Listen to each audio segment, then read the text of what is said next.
Hello and good evening, everyone, from the highest point on Florida State's campus and the hottest room in Seminole sports. You are listening to Tomahawk Talk on WVFS Tallahassee, the voice of Florida State, coming to you live from room 420 inside of Diffenbaugh.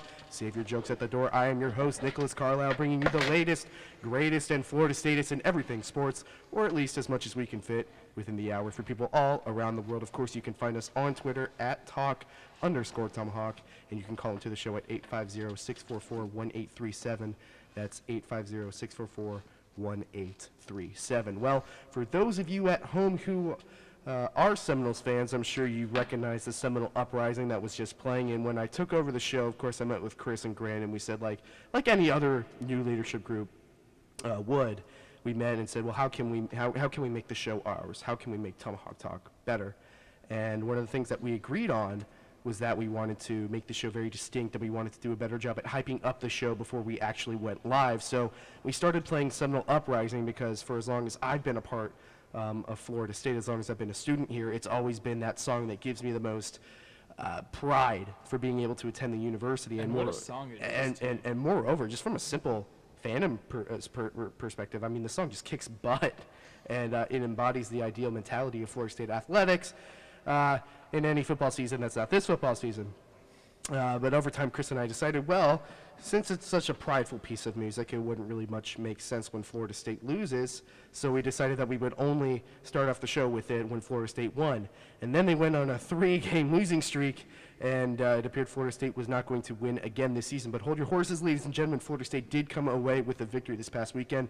The bull streak is still alive, and, alive for another week, that is. And I'd like to point out that Luke Fay, self-proclaimed Nostradamus, did hint earlier on this season that it would be really cool if it did come down to this final game to decide whether the bull streak lives or dies. Of course, he also said that maybe University of Florida would be fighting for a playoff spot.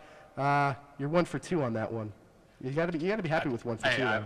I don't really recall that, but it sounds a little bit like me. So I think I might have said that it would be it's a far more important game for Florida State, correct? Oh yeah. Oh, significant. And if Florida had won more of those games, then it's to a 10-win season. That's what it means. And when they had McElwain and they won 10 games that first year, it was bad because then they expected more. And I think that this year they got exactly what anyone could have wished for if you're a Florida fan. They're number 15 in the country right now. I believe so. I think 13. 13 in the AP. Okay, so the college football playoff hasn't come out until Not till tomorrow night. tomorrow. So I mean, they are where they want to be, and this is probably the most beatable ranked team in the country, and it really will come down to the quarterback play and whose punter is better. We do have a pretty packed show tonight. I'm curious why you say punter. Always about no. Did I just? Sorry if I dropped that in very Oh, slowly. I'm sure you're just so apologetic. What's his name again? Logan Tyler? Hey, people actually interview Logan Tyler a lot. I don't know what they get out of him, but I mean, what can you get out of a punter in the interview session? I don't. Did you try to kick it over 40 yards? Like I kicked the ball what far. do you do? You ask, hey man, like you're on the sideline a lot, you know. How's the locker room gonna be? Well, I wish we could say that Logan Tyler is on the sideline a lot, but sadly that's not the case. Yeah. We do have a pretty packed show tonight, of course, to review the big upset victory over Boston College this past weekend. A look ahead to all the big rivalry weekend games, including Florida versus Florida State, and our final predictions and takes on where the college football playoff rankings will end up, where they will lie after this upcoming week. But what is a captain without his crew? I'm joined as always by my good friend and co-host Chris Camacho. That's me. How are things? Things are good. It was a very good weekend this weekend, considering the Florida State victory on Saturday. You got FSU women's soccer taking down USC, a team from my hometown, which was a lot of fun. I have friends who are USC fans who go to USC, and they were talking trash until that final PK. Caroline Jeffers, in her 5th start of the season, I mean, she let the one goal that USC scored just go right by her, and she came in at the very last second when we needed her. So it was a fun weekend. It was good. And to my right, you've already heard from him tonight, Mr. Luke Fay. I usually give you an allotment of one UCF tirade per appearance on the show, but we got no tirades. I had a feeling that we were going to go over the quota tonight, just talking about the Knights. So I may have to allow it. I'm gonna have to say, I was just a little emotionally exhausted. I went on a trip on Friday. I left to go to Orlando, woke up at 4:15 in the morning, went to college game day at UCF till 10 o'clock. It was a rock show. If you guys ever get an opportunity to go to college game day, go to one they've never been to. Go to one that's going to be a huge game. My brother said he went to the Florida State one after they had like 3 times in one season. He said it was lackluster. At UCF, it was not lackluster. There was thousands and thousands of people. It was really fun, and then drove my butt all the way up to Tallahassee. I wasn't sure you were gonna make it back. I didn't ask for permission to go down there. You just were like, "Hey, so are you gonna come to the game?" I said, "Yeah, I'm gonna be there." And I got there at 3, and it was a long day. But I'm really, really glad I did it. But real quick, favorite sign you saw? Favorite sign, I gotta say there was this Nicolas Cage sign, and it was we're gonna steal it. The college football playoffs trophy. We're gonna steal the Declaration of Independence, and I was like, I could not stop laughing at that one because it was just so, it was so perfect. Accurate, yeah. Nick Cage, he's a good meme. He is. And to his right, the Ray Allen to the big 3, Mr. Gary Putnick. The Miami Marlins recently revealed their new colors, and we haven't had you on the show since they were announced. So what do you think of them? I love him. It is a step up from the old ones. The old ones were just way too much in your face, way too many colors. These ones are subtle, clean, and fresh. Subtle, clean, and fresh. Good word choices there.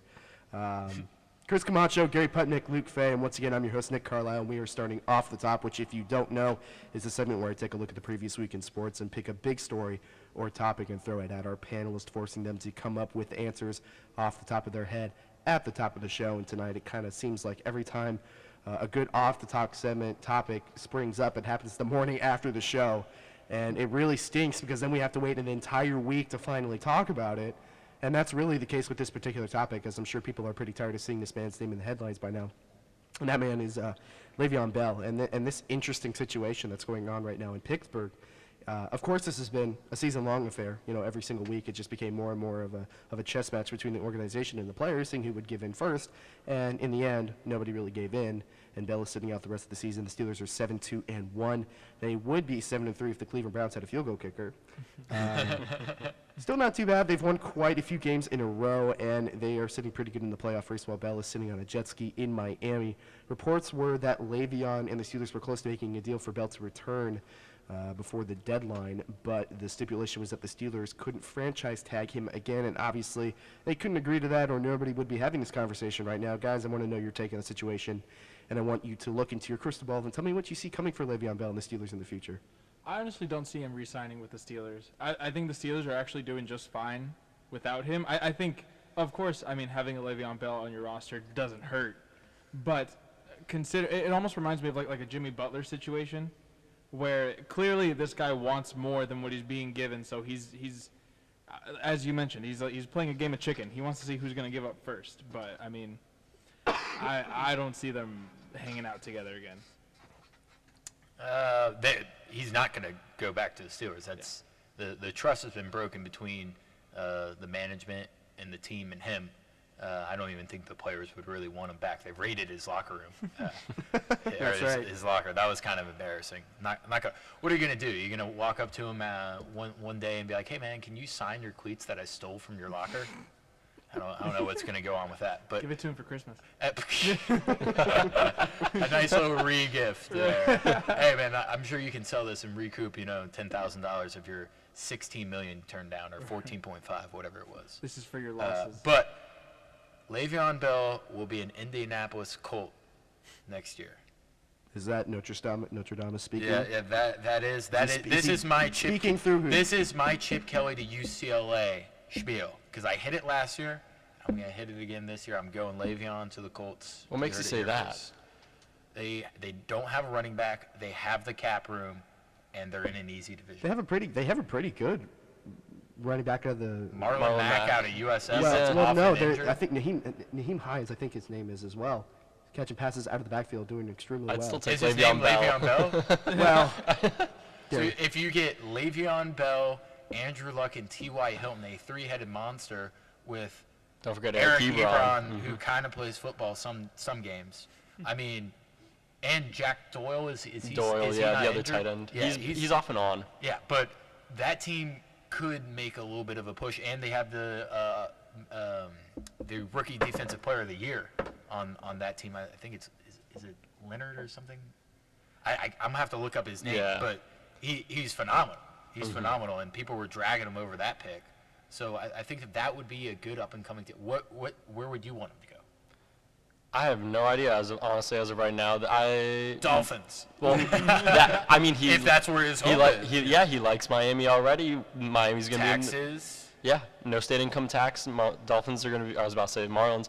The Dolphins are in the market for a running back sooner or later because Frank Gore isn't going to be a long-term option. So, hey, maybe Miami. I don't know why that scares me so much. The history of the Miami Dolphins and superstars coming in free agencies are just pretty poor. I'm still kind of salty about how much the Dolphins gave Ndamukong Suh for him to just. Of course, Everyone saw that one. Well, Suh isn't exactly the stat sheet stuffer. Excuse me, that you'd think he is. He's more of just I'm going to plug a hole. I'm going to maybe plug two gaps. If He'll I'm get struggling. more fines than sacks. Well, Guys, it was Darius Leonard, just to go back to Okay. that. So. All right. Hey, speaking of the Steelers, though, did y'all see that game? We don't want to talk about That it. was wild. Yeah, we've we've gotten already- requests not to talk about this game. Here, well, I got one thing to say about the game. If the Steelers did end up losing that game, and that one play that stands out at the end was a little drop pass to Connor, and he just drops it. Le'Veon Bell would just I could imagine him just sitting on his couch smiling. It's like, you guys really needed me. And that, at the end of the day, is the variable. There's one of two. There's two variables in the situation that would completely flip the way that we're viewing this, and those two variables are Ben Roethlisberger and James Conner. And anybody can tell you that, of course, if the two main cogs of the offense, the running back and the quarterback, aren't playing well, you aren't going to win. It doesn't take a sports guy to tell you that, but to that point, Roethlisberger had a year in decline last year. The age was starting to be very prevalent He's threatened to retire 3 years in a row. Exactly. Nobody knew James Conner would be what he is right now, except for probably James Conner. And if James Conner isn't having the year that he is having, the Steelers probably would have already had Le'Veon Bell back and probably be sitting at 4-6 right now. Maybe, and saying, "I'm sorry, take us back. I want you back, baby." But because of James Conner and because of Mike Tomlin's coaching, which for all intents and purposes I think is the second best coach in the league after Belichick, some could argue for McVay in LA. I mean, McVay hasn't had to keep a team together like this. He's just played quarterback guru with Goff and saved the kid's career. And with a talent like Gurley, it's kind of about all you need out there. With that all being said, I think Le'Veon Bell is making a huge mistake in his decision to sit out and take the money, just based on the principle that you don't bite the hand that feeds you. And the hand that has been feeding you is a really good offensive line and an even better organization. There is a culture in Pittsburgh like really no other team in the NFL. Maybe the New England Patriots, but Pittsburgh is just an outstanding organization overall, and Le'Veon is going to get his money, but he's going to find out that wherever he goes, whether it's New York, I like Chicago, I think even Seattle would be interesting. Give Russell Wilson some help up there. Wherever Bell goes, it's not going to be the same. And I think that whatever team pays for him is going to regret it, not so much immediately, but a couple of years down the line, because I think Le'Veon is going to play hard to stick it to the Steelers in the first season, but afterwards Le'Veon is going to fall off a little bit because there is something to be said for an offensive line that can block. Us Florida State people know this very well, and there's something to say for a well-run organization. I think it's a mistake, and if I'm the Steelers, I'm saying go ahead and move, go ahead and leave. We've already got your replacement, and he is cheaper too. So with that being said, that was the Off the Top segment brought to you by me, sponsored by me. Speaking of me, I said during the predictions last week on air that the Florida State Seminoles were not going to beat Boston College, and I said that they weren't going to score more than 14 points in the game. And obviously, I was proven wrong, and I was pleasantly surprised at how Florida State performed in this game, guys. And, of course, I live a life in which I say things for a fair majority of people to listen, and you want to be right in what you're saying because there's a simple joy in going, ha, I told you so. Hey, no kiss of death, Nick. We've had that problem before. Yeah. To Florida State's credit, I've been saying because there's just a simple joy in all of that. Florida State, I've been saying they haven't been, able to win another game this year. I've been saying that since the Clemson game, and here we stand. And the only thing standing in between Florida State and the continuation of a ball streak is the University of Florida. The Noles beating a very good Boston College team this past weekend. Chris, the things that have been kind of infuriating me in the aftermath of this game is I've seen people still not satisfied with this win. Oh, it's a 3-loss team.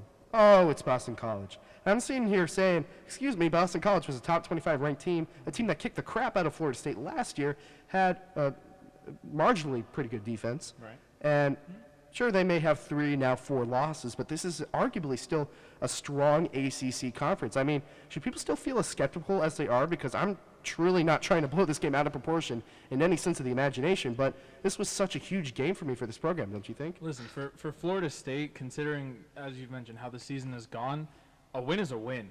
And as you mentioned, against a ranked team, a Boston College team, that is still good. A.J. Dillon isn't someone to mess around with, and I thought the Florida State defense contained him pretty well this past game.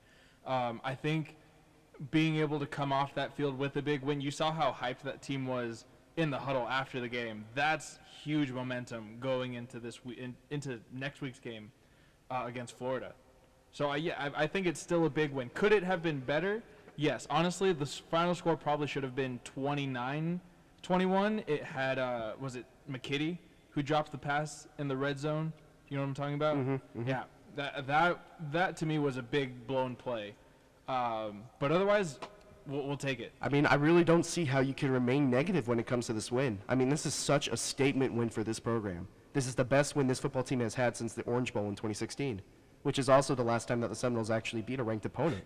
And it's not for the lack of opportunities either. When you take a look at the strength of Florida State's schedule, especially this season, I mean, all but 3 teams on Florida State's schedule this year, and those 3 teams were Wake Forest, Sanford, and Northern Illinois. Every other team that Florida State has faced this season is ranked or has been ranked in the top 25 at some point. Now, Boston College was ranked 20th or 22nd based on which poll you look at, but either way, this was a statement win for this program, and if you're a regular listener of the show, you know that this isn't just me hopping on the Florida State bandwagon or having any kind of bias, and you know now that the Noles win, it just puts such a happy switch on things, and I've been condemning this Florida State team for the most, I think, out of most people here, and when the good is good and the bad is bad. In terms of the progress that I've seen with this football team, the way that the players talk to me, the way they're beginning to love each other, the way that they're coming into the press room after the game, And the Taggart preference, went a little long. I heard DeAndre Francois saying, well, dang, we only get like 30 seconds. These players are excited. They're excited to talk about the culture change that's going on right now. Yeah, they were excited about that win in general. What's it called? After the game, wow, I can't remember his name right now, but one of the players was talking about how A.J. Dillon was talking a bit of trash to the media going into this game against Florida State, and they were so excited to just shut him up there because he had over 30-some carries and less than 150 yards in that game, which was impressive. It Samuels?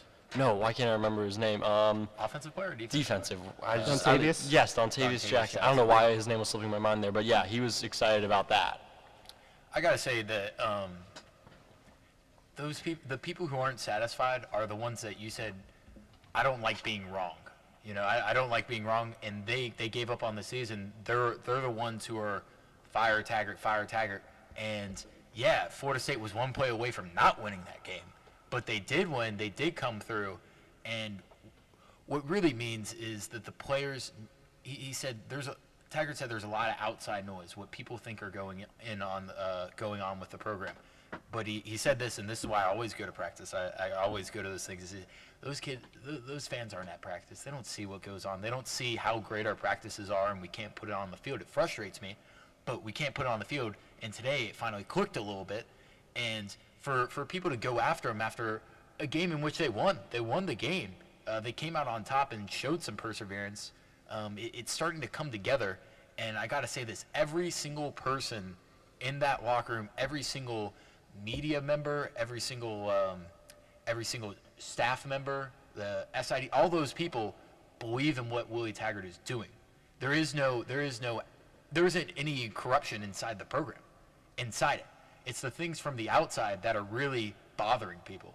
I mean, I asked one of the receivers. I said, what do you think about the actual fans that showed up? I saw all the players were high-fiving the fans. There was 57,000 people there. That's which I was going to bring. That's the second lowest amount of attendance since 1988 against Virginia Tech. The student section was sparse. Sparse at best. I was in the student section. You could get a front row seat anywhere in the student section if you wanted to. Sure. Mm-hmm. And so I thought, I don't know, if I'm a player, it almost hurt me that we go in and go out and win a game, and it was still pretty loud in there, and you're going and celebrating with everyone, but you're looking up and it's empty.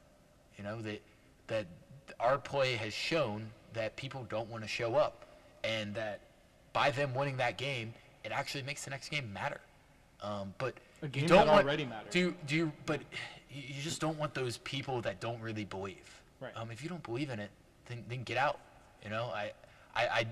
I understand the frustration with people. It was Thanksgiving and all that stuff, and That's the program not isn't a gonna- that's I not a good understand enough excuse. I understand like a little bit of that, but that's like 70,000 people show up on that. It was pathetic. It was pathetic at that. And so, if you're going into this next game, and the players are playing for more than just themselves, you got to give out a call out to the Florida State fans to show up. I think I saw on the student ticket Twitter account, they were tweeting out that it's nearly a sellout right now for the student section. So, I mean, that's because of the win, and it's because of that fair weather fan attitude that a lot of the students have, which just by talking to a lot of the kids around campus, like, they just give up they have a certain expectation, and if anything is not at that expectation or greater, they're done with it. That's not how life works. Well, and that's kind of the expectation that you're giving yourself when you've been an elite football program since the Bobby Bowden era. That's kind of the stipulation that you have installed on you, and fair or not, it's there. And speaking of the fan, 57,000, I think that's kind of pathetic. With how that was a good-looking 57,000. It was a Yeah, good. It was a good-looking 57. Meaning, It was loud. it might have been a little bit less than that. Could have fudged the numbers. When I heard the number, I went wow, but still, it's a little bit disheartening. But it's that it's just the exhaustion of success.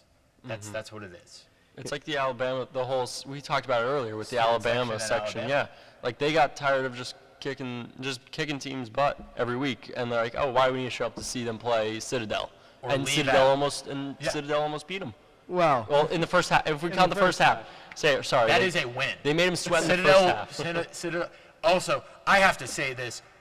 that coach has got no bones in his body to not go for it on 4th and 2 on the 22-yard line when you're in Alabama's stadium. You got to go for that after getting that fumble recovery to start the half. Take that momentum. That was a cop-out. I could not believe he didn't go for it.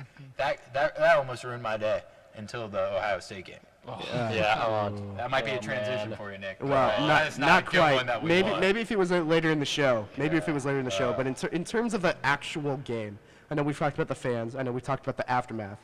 But in terms of the actual game, I think really the story of this game was how Francois transitioned from half to half. I mean, Francois, as a whole, probably played his worst game as a Seminole. But, of course, the cherry on top is the 74-yard who's touchdown. going to remember that terrible performance? I mean, who's after that? well, especially not the point, but that play, if the rest of the season goes Florida State's way, is going to be remembered forever as really a season-saving play. And it was really awesome to be on the field for that. By the way, that was probably something that I'm going to remember forever. But you can't distract yourself from the fact that Francois really played terrible in this game, and I think the 2 interceptions really were just indicative of how poorly he played as a whole. The first one, he pump faked, and he knew that he shouldn't have thrown the ball, but he threw the ball anyway, and it was a sitting duck, and it got picked off, and Boston College returned it basically to where they left off on the 4th and 1. I think they got a net gain of 2 yards on that. And then the second one was thrown far behind. I don't know if it was Naquan. I don't know who it was, but it was thrown far behind him. It was a battle of which quarterback could throw more interceptions. Well, it was that, and I just couldn't help And they thinking. matched. I just couldn't help thinking, wow, this program is really damaged as quarterback. I mean, Yeah. if DeAndre Francois had went to another Power 5 school, he probably wouldn't have had what he's had at Florida State. I can see that. You look at how he performed in that Ole Miss game. His very first game as a Seminole in his hometown. That man was a stud. Second half coming 3 back. concussions in one game and still played like that. Right. Picked right. up another couple in the Miami game too that season. Oh my I mean, God.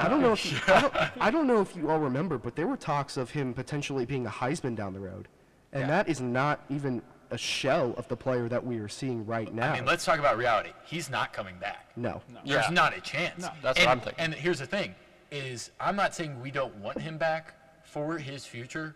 If you want him to be successful, he's got to go somewhere else. I mean, you can't take that bloodbath that he's taken his 3 years that he's been here, and go stick him behind a decent offensive line. He's gonna make. If you go put him in Colorado, right now, he would tear up. He would tear it up over there. You put him in some other situation that's better fit for him, because this offense isn't really fit for him. Mm-hmm. You see, it works sometimes, but it's like shooting a basketball left-handed when you're right-handed. You'll make a couple of shots, but you look scared out there. And he does. Some of those picks, I'm going all off of just the feel of football, and I'm going to throw it, and I'm going to get hit, and I know I'm going to get hit, and let's hope it's on target. It's like backyard football where you're just trying to make a play and whatever. Because if he takes those sacks, everyone's going to yell at him and say, get rid of the ball. That was the kind of impression that I got too when I was watching this game. He blinks every time he throws the ball. Well, he throws it and goes, It's that, and it's the feeling like, I mean, how can he not? well, I know. it's like, well, I'm going to get hit. What's the worst? Well, obviously we know what the worst that can happen is, but it's like, well, whatever. Let me just chuck this thing 45 yards and see what happens, and maybe Naquan or Tamarian Terry will be able to haul it in, which, granted, if Naquan Murray doesn't hold on to that one pass, there's no touchdown on that drive. There's probably not a Florida State victory. And, of course, everybody knows about Tamarian Terry, like the flash in the pan. He always seems to have 3 or 4 catches but have over 120 yards receiving, which is it's with really 2 just, drops along with it that Well- are just we're talking about like just right in the breadbasket and they'll make one over the top of a DB and you're confused with this guy. And I talked to him a little bit. I said, "Man, you looked really frustrated in the first half, and in the second half you flipped the script. What's going on?" And he's like, "Well, you just got to stick with the play." It's just, how can you be so up and down? Like you said, Nick, I don't know. Is it lock-in ability? You're getting the ball targeted at you very often, though, in his case, when there is so much pressure. But going back to the DeAndre thing, where would his fit be? well, obviously in a pro-style offense. I mean, at this point, it's going to be hard for him to kind of. He's made himself halfway there, And now if he were to leave and go somewhere else, he's going to go halfway back. I could see him somewhere like Mississippi State. Nick Fitzgerald's going to be gone next year. They're going to need someone to lead that offense. So that's actually a really good pick because, Francois is from Mississippi. He would really, where he would tear it up? LSU. I kind of knew you were going to say Nick that. Isn't that, Coach Edo, maybe. They haven't, that's all they need. Decent quarterback. And they got no line to protect him. It's that's all they need. Well, there you go. We're about halfway through the show, but we're not even halfway talking about the Boston College game. There is a lot of stuff to unpack here, and we will make sure to do all of that as efficiently as we can. On the other side of the break, there's no Seminole segment this week, so that means more time for us. That means more time for you. We'll be back after the break. You're listening to Tomahawk Talk on WVFS Tallahassee, the voice of Florida State.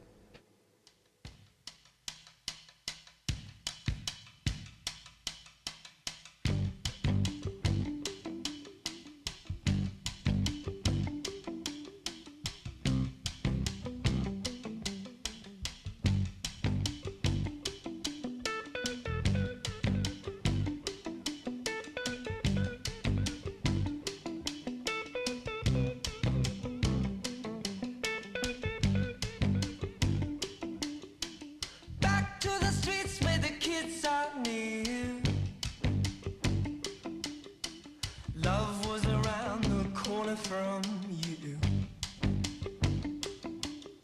you play it well like an old-time jive. Girl, I swear I've never seen you look so alive.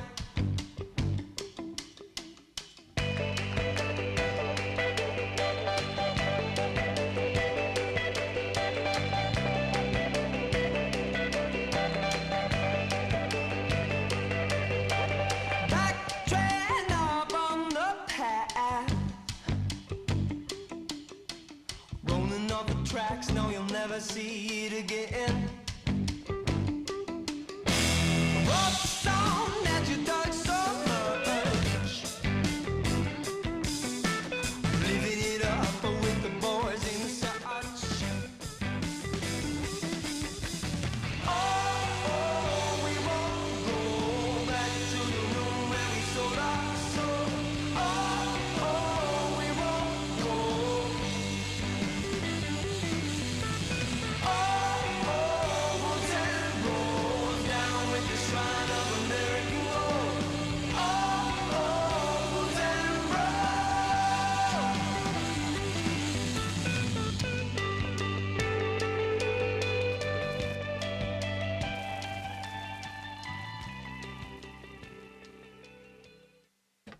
And welcome back to Tomahawk Talk on WVFS Tallahassee, the voice of Florida State. We left you on the other side of the break, continuing the talk of Boston College game, and we are still not done.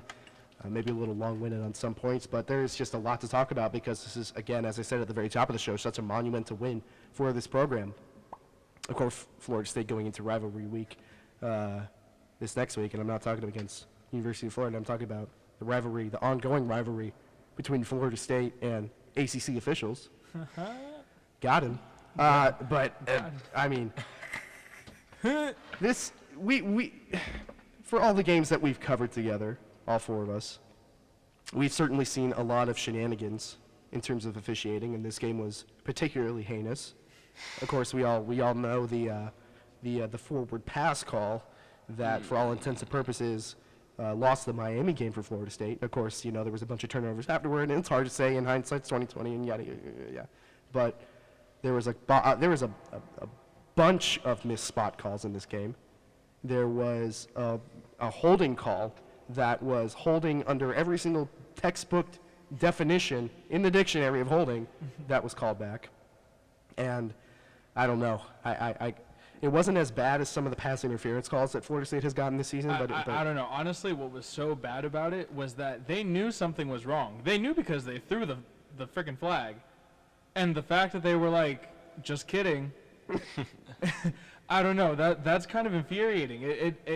I think it raises some questions. I'm not going to get into speculative things, but Well, and it's hard to do that too You know, because they whenever, just need more practice, guys. they just need. They need more practice. They haven't had the reps in. What is this? Well, the actually- Seahawks Look at the game? film, come and back. I was doing Replacement refs? I was doing my research, and head referee David Epperly, that was refereeing this game. He got suspended in 2012 by the ACC for mistakes in the Miami FSU game, and that was the game where And I'm sorry, what's It's his, a what's his name? conspiracy. What's his name? David The Epperly. refs hate Epperly. Florida State. Epperly. Epperly, I think Kind it of was. sounds like a Eberly. Kind of lets them get by him. yeah, okay, well, Is he Wow. graduated yet?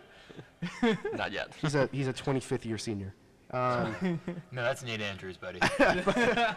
But regardless of that, yeah, no, it was in 2012 FSU Miami game, and there was a runoff on the clock that actually Jimbo Fisher had to correct him on, and the University of Miami already went into the locker room. He messed up so bad that he had to get the entire Miami team out of the locker room so Florida State could kick a field goal, leading I think 13-10 into the half. So I don't know. I just kind of thought that was unique. Epperly. Yeah.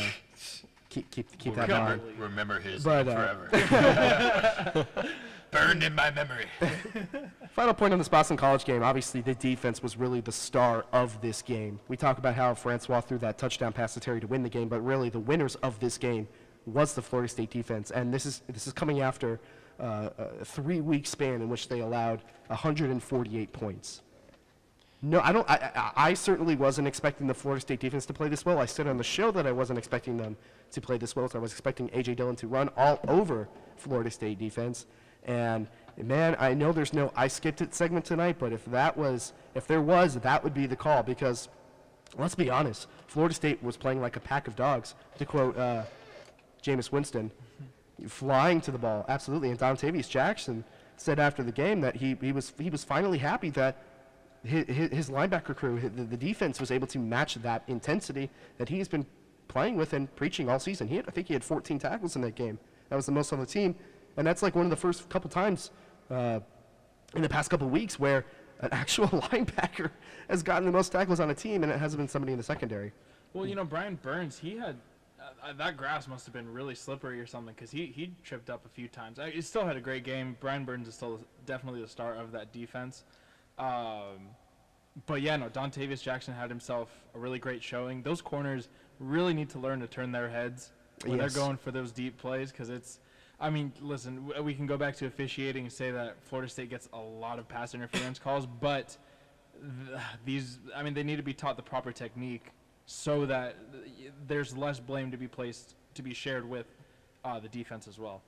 The defense also did a really good job of not committing penalties. They had one penalty called on the whole game. The secondary didn't have those problems with pass interference calls like they did like the Miami game.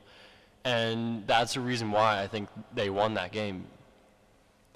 Moving on to a little bit more housekeeping, I think we need to move on from Boston College here. Just to kind of just around the university here in terms of sports. Women's soccer advancing to the quarterfinals in the NCAA tournament.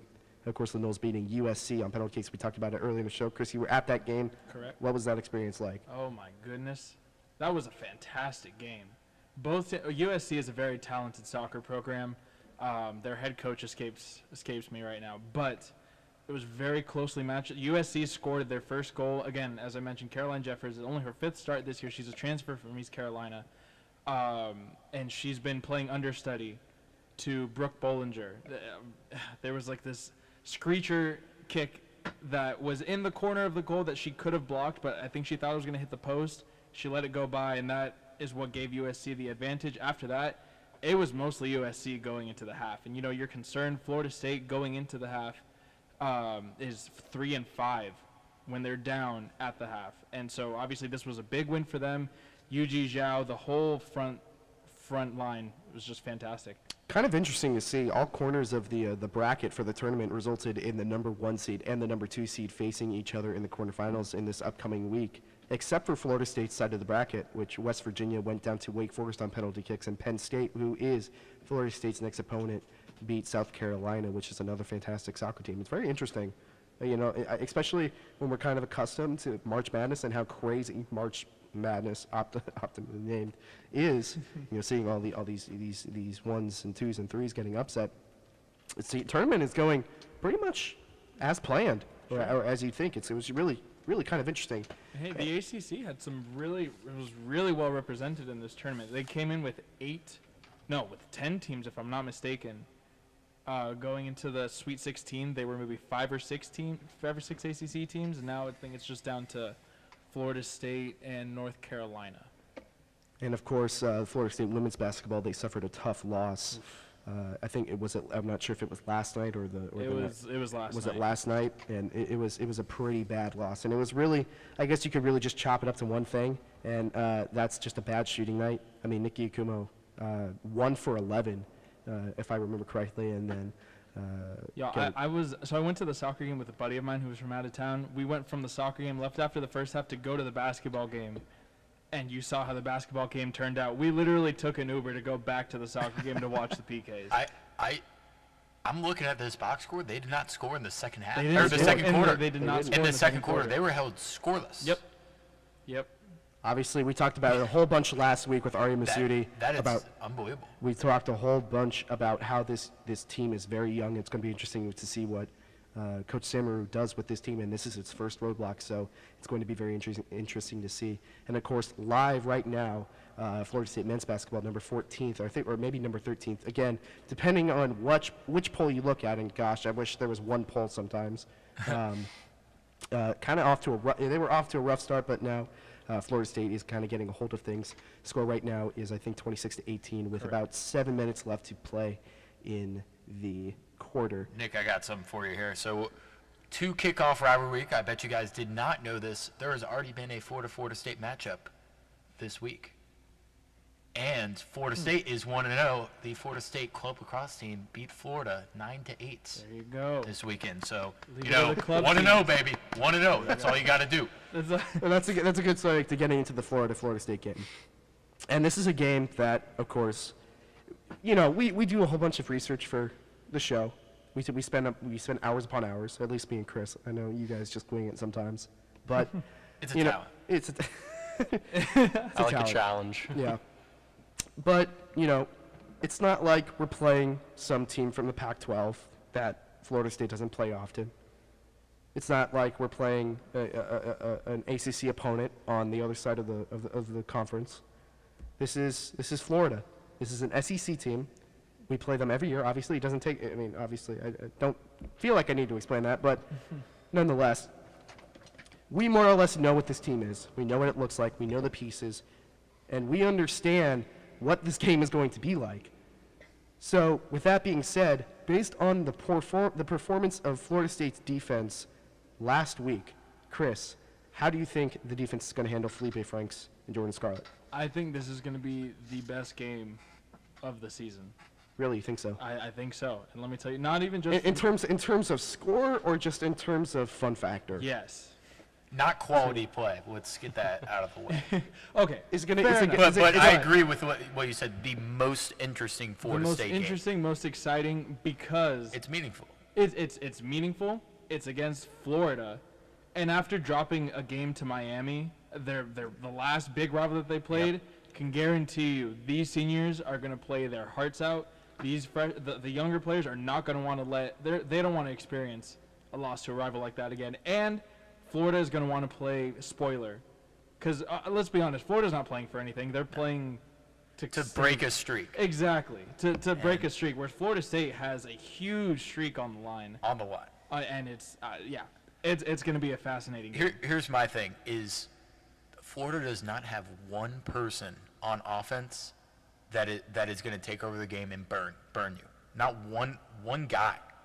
And Florida State's got talent on their offensive side. They do. Mm-hmm. It's just, let's see if some of them show up, because I'm not impressed. There's only one. Kadarius Toney's the only guy who is a playmaker on Florida's offense. Well, so if you get the defense is going to be the problem. If Florida's defense scores them some points, then Florida State's going to be in trouble.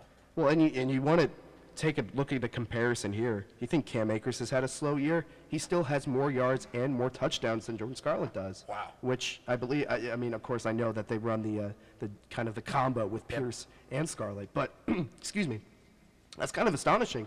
And then that kind of points to Felipe Franks and he doesn't have as many passing yards as DeAndre Francois. And DeAndre Francois, again, has had an year on an offense. When you take a look at the numbers, it again looks like Florida State has the edge, yet this is still a ranked 13 Florida team that is confident, and again, as you said, Chris, they are playing to end a streak.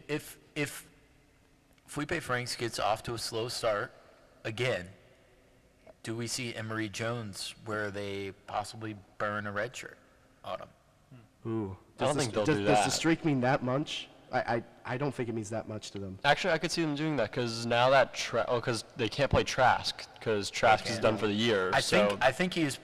I might check it, but he's played in. I know at least 3. It might be 4. This would be the 5th one. We'll Gary, go that's and your check. Gary, that's your homework assignment. Yeah, we'll go and check that. I'm on But it. Emory Jones, he lit it up against Idaho. Ooh. But they think the Florida State people think, or the Florida people think he's the truth. And I mean, after watching Felipe Franks, he's like he's basically Blake Bortles on Florida. That's exactly what he is. And it's every time he drops back, you get scared to see what he's going to do. I know people who've seen him, and he's got all the athletic talent in the world. It's just it's not up there, you know. He can't make the reads. Now I want to flip your question to Florida State. If DeAndre Francois isn't doing well, do they burn Blackman's red Wow. shirt? Not a preserve the chance streak. in HE double hockey sticks, buddy. Not a. I didn't chance. think so. But The thing is, if DeAndre gets hurt, they will put in a walk-on over Blackman, and then they'll put in a walk-on. And you know, Blackman's sitting there. He loves his football team and everything, but he knows for his future, is no way he's gonna play against Florida, and there sure as heck is no way he's gonna play against Southern Mississippi University State in a bowl game. hello, Bailey Hawkman. Yes, this is Willie Taggart. let's call for Emory Jones. If he does play against Florida State, this will be his 4th game. Okay, so then he would have to sit out the bowl game. Yes. Okay. So we might too. But may- then what may not. pressure is that to get benched and then you go, oh, we'll just roll with Felipe in the bowl game? Right. So, Chris, what is this Florida State team? I mean, I kind of feel like I know what you're going to answer because it tends to be the same thing every year. It tends to be that, well, we know that Florida's offense isn't good. We know that their defense is what's going to give Florida State problems, if any problems are going to present themselves at all. So I know it's already kind of a question that's going to be answered already before I ask it to you, but this is a home game. Obviously, it trades off every single year. Florida State does get the home field advantage in this game against a crowd that is expecting Florida State to win the game. Of course, the seniors have not lost yet to the Florida Gators, the seniors on this team. What does Florida State have to do to win it? Honestly, I don't think Florida's defense. I don't even think it's better than Boston College's defense was. Gary, homework. I'm already on the page, actually. You No, already I- passed them. They're 27. 20. I think They're 27th. Is that total defense? 28. And then here. Okay, Chris. that was more. That was more of a rhetorical question. Yeah. They're obviously better, but they aren't as good as they've been in previous years. You're probably correct on that. Yes, that's what I'm getting at here. I think I don't think we see as much trouble as we may think that we might be expecting. I think Florida State. I mean, it's the same thing. This Florida State team just needs to show up. Everyone needs to do their part. Balls cannot be dropped. The O-line needs to protect Francois. Well, I'm just giving very preach, generic. preach. I say this big. This is everyone's gonna agree with me on this. First team to 20 wins. If we get there. Yeah, no, I kind of feel like this is going to be a very low-scoring defensive matchup. Yeah. I don't think that there's going to be a lot of scoring in this game, but I think it's still going to be pretty fun, nonetheless. Oh, yeah.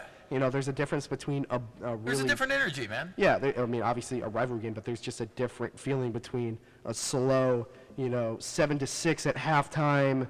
You know, it kind of you feel like it's the 6th quarter when it's in the middle of the 3rd. At least it's not Nebraska, Michigan State. 9-6 was the final. It was 3-0 going into the 4th quarter. Good God. Yeah. Channel Tony Sperano. I want to say with the this. field I want goals. to say this, guys.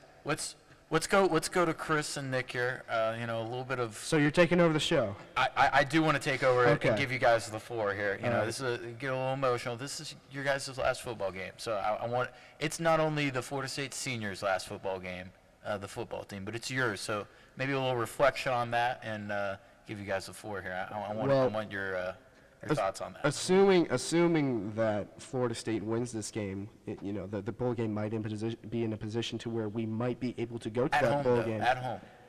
Last home game. Oh man, it's kind of a funny thing for me. I was a freshman in 2015, a couple years off of national championship win, and that was the year that Everett Colson was the starting quarterback for Florida State. Schmag. Sean And McGuire. Schmag. It's really been an interesting situation for me to watch this football team kind of unravel.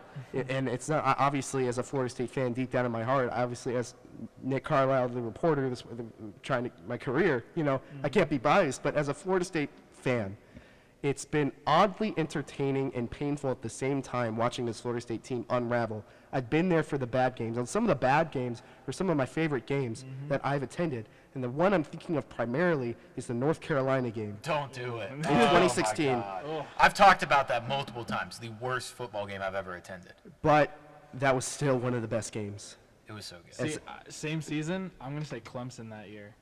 That too. Clemson game. That too. Was fantastic. That season hurt. that was the as much season as where this the season where they wouldn't come out in the first half. They'd just choose not to play, and in the second half the heart would become racing. The Michigan game, you're beating out of your chest. And, with that being said, there is so much pride for me in this university, and I don't think that there's an experience in college football anywhere else quite like Florida State football. Given the struggles that it has, given the unfortunate circumstances in which I've been attending this university and the football team has been in, it's been painful at times, but I will still, watch YouTube videos. it makes you care about it more. I was actually watching some YouTube videos of the marching chiefs, their perspective. I don't know why I was looking at this, but the Chiefs had a GoPro on their chest, on their head, and I was just watching them. Yes. I was just watching them do their pregame routine. And when the pregame fanfare starts, and I see the marching chiefs rush on the field, there is just a feeling of emotional something in my heart that will never ever be triumphed by anything else except marriage and having a kid, obviously. But I don't know about that. Not so really, fast. really, What about- Florida State over the future. Who knows? But The What about you, day Chris? that Chris, you what about you? Let me give you a brief history of what brought me here. So, we have 8 minutes, and I do want to talk about the rest of the college football stuff. I was a little boy growing up in California. Back in my March day. 24th, 1997. No, okay. So my dad is the one that he convinced me to apply, but it was ultimately an opportunity to go abroad that brought me to Florida State.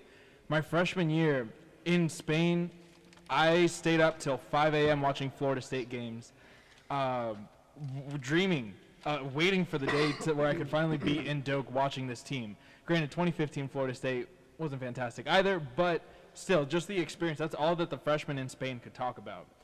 And then my very first game, as I mentioned before, was Florida State at Ole Miss in Orlando. Oh my goodness. Incredible game. I was there too. Incredible first game to go to, but there's nothing like being in a state. It didn't even have to be Doak Campbell. It's the best when it's in Doak Campbell, but just hearing the war chant, when you have thousands of people in a bowl. That was a Florida State home game. It was exactly. It really was. It really felt that way. Oh, absolutely. I hate to cut you off, but we're really running low on time. We haven't even done predictions for Florida, and I do Wait, want I haven't told you about my childhood. I don't care. I don't care, Chris. I really don't care. No, but on that note, I mean, you're talking about the Ole Miss game. I went to the Alabama game in Atlanta. That was obviously a very heart-crushing game for Florida State, but the absolute magnitude of how loud that stadium, I will never forget. Extremely loud. So quickly, we're just going to have to go lightning speed because there's a whole bunch to talk about here. You guys ready? Seatbelts on? You ready? Okay, I want predictions now. No thinking about it, just go. Fast as you can. 2018 Florida State. 21-19 Florida State. 2013 Florida State. 21-14 Florida State. Now moving on to the rest of college football, there's obviously a lot more rivalry games than just Florida State. There's a couple of big ones with college football playoff, implications. First one, Oklahoma versus West Virginia. West Virginia coming off an upset loss to Oklahoma State last week. Oklahoma fighting for their right to party in the college football playoff if somehow Ohio State can knock off Michigan. Guess where we're going after we talk about this game. But guys, what are your takes on this game? Take me home, country roads. Let's go, West Virginia. West Virginia's demoralized. Give me Oklahoma. Wow. Give me Oklahoma. Wow. Okay, I think Oklahoma as well. But I don't. Just looking over to the future, I don't think that they're going to be in the college football playoff. I think it would be a mistake. I mean, if the college football playoff committee is really excited about making some money, they could be in the college football playoff. But because just how exciting that team is. But I mean, Murray is a Heisman candidate. I think he is going to win the Heisman. But agree. that defense is just so bad. They're not going to be able to stop any of the high-powered offenses like the Michigans, Notre Dame, Alabama, Clemson. Michigan ain't a high-powered offense. Well, Take that back. Shea Patterson's a great quarterback. I mean, he's really turned around that team. Ohio State, Michigan. Let's go to that game. Ohio State, Michigan. All right. This is just a rooting for Ohio State to beat Michigan because I think that Ohio State will lose their next game after that. They played the last three teams way too close. I think Ohio State will pull it off in one of those games where it's 4th and 1 and there's a controversial referee assessment. Again. The ACC referees have made their way into the Big Ten. I would not put it past them. I know I like Ohio State in this one too, even though I hate Ohio State. I think Urban Meyer That's just not being owns. very biased here, Gary. Well, I that's think just my He's that- taking the majority on that one. Yeah, but Urban Meyer owns Jim Harbaugh's brain, so he's gonna take it again. Nah. Ohio State's done. Give me Michigan in this one. I don't. I think Ohio State will win this as well, along the same lines that Gary is thinking. Harbaugh has never beaten Ohio State in his tenure at Michigan. I don't think that continues. I think Ohio State generally kind of comes together at this end of the season. It's always really a situation of, well, are they going to make the playoff, which obviously is sitting at 10. I don't think they are. And Even if they win both of them, they shouldn't. They shouldn't. I mean, I you're playing that close of a game to a Maryland team that's practically in shambles. I mean, that's the team that took Texas down in the season opener. yeah, and Texas ain't nothing either. Right. Texas is back. Washington versus Washington State Apple Bowl. Wow, lots of comments on that one. Huskies. Huskies. Going Yeah, Huskies. Huskies. Washington. It is at Washington Wazoo. State, but I think that they're going to fall off the rails eventually. They can't score all those points. I like Leach. Go Wazoo. I think Wazoo as well. I really like that offense. I don't think Browning has really proven to me this season that he can be really consistent, and I think that when it comes down receivers make him look good. to exactly, I remember a couple of games where he was throwing balls over the receiver's head, and they were Odell Beckham the entire time. But don't think they're going to get it done. Wazoo. Oh yeah, no, I said Huskies. Did you say Huskies too? I did. As soon as you In said- concert with Luke Fay. We're splitting it today. It's Yeah. 2-2. It's 2-2. And last but not least, this is Syracuse and Boston College. Is This Syracuse's is a quarterback going to play? I think Aaron Tunji's going to play. I think I don't have any preference here. I think it's a toss-up. I would go with Syracuse here because Boston College just when you run the ball to A.J. Dillon for 35 times, he's Right. probably not going to have any legs the next game. I'm tired of carrying his team. So Yeah, Cuse as well. Cuse.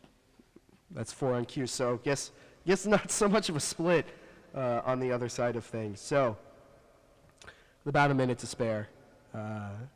We've talked about a lot tonight, and we did speed through the end of things. But How about them saying? I want to say this. I think that being at that low point that Florida State is right now makes you way more thankful for what you had, and really the true fans will stick around. And so I think that where we are, you just become more and more proud when it does come up because you were there at the bottom. You know what it feels like. Sometimes you need that wake-up call. any other closing thoughts for that matter? Gary? I had my Go Saints Go.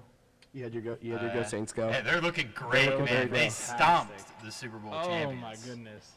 I think that game kind of convinces my argument of what I said a couple shows ago with Drew Brees being the MVP over Mahomes. I mean, it's literally just incredible to watch, and good for Drew Brees. Did y'all see what Jenkins did after that last Yeah, touchdown? he likes some birds, huh? Yeah, seriously. Drew Brees makes it look effortless, man. Some birds He indeed. does.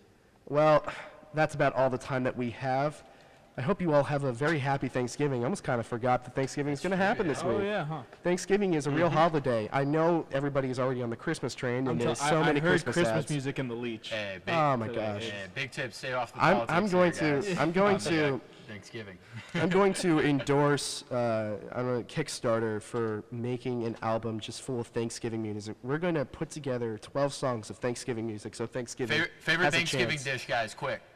Oh, mashed potatoes. Stuffing. Mashed potatoes. Mac and cheese. Green bean casserole. All Just right. kidding. I Well, could throw in a Latin dish there. You but know we're out of time. We're when out of we're- time. You know we're not talking when we're not talking about sports. We are out of time. So with that being said, new releases up next. Thank you all so much for watching. For Gary, for Luke, for Chris, for Sebastian.